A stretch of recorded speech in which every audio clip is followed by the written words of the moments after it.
Today, I'm going to show you some kitchen tools and equipment that is commonly used for our daily cooking. So come on, let's get started!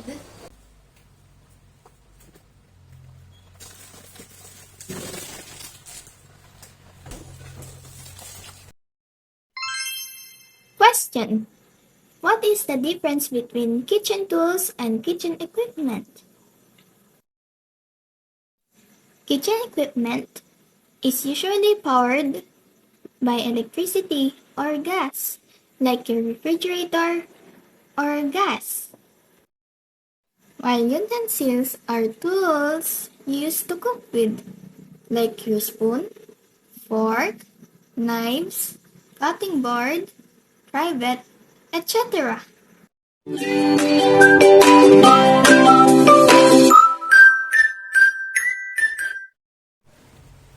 For today's video, I am going to use a frying pan to cook french fries. And this is a frying pan. A frying pan, fry pan, or skillet is a flat-bottom pan used for frying, searing, and browning foods.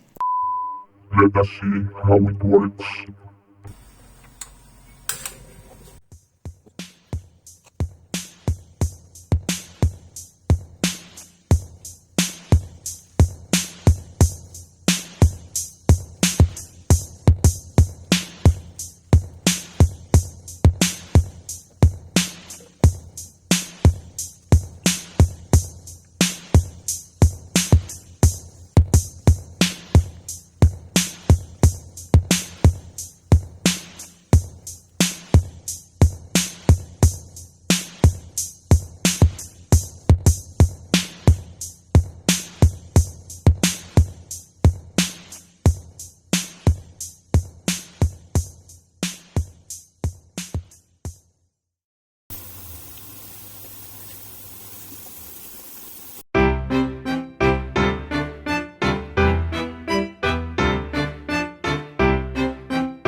Looks so crispy. What about the other one? And this is a microwave oven. A microwave oven is an oven uses microwaves to cook or heat food.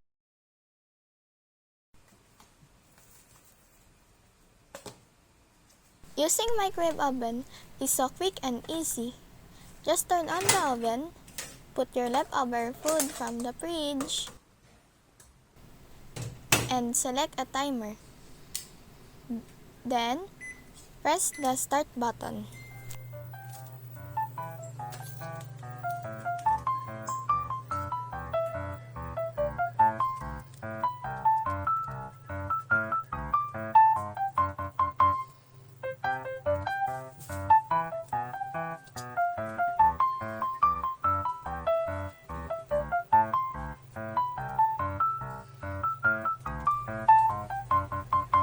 Remember, when you are doing this, always wear a protective gear like apron and gloves to avoid injuries.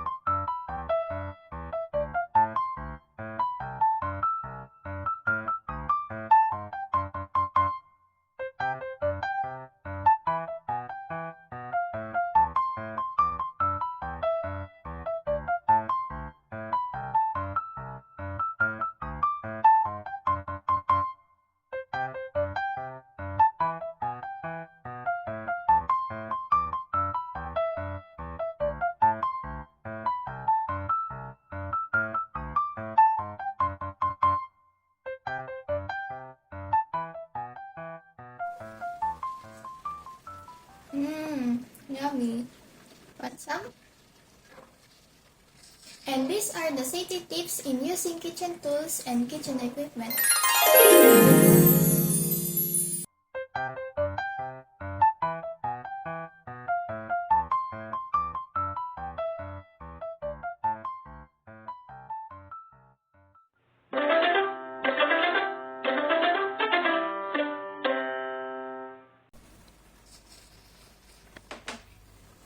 Thank you guys for watching. Until next time, bye!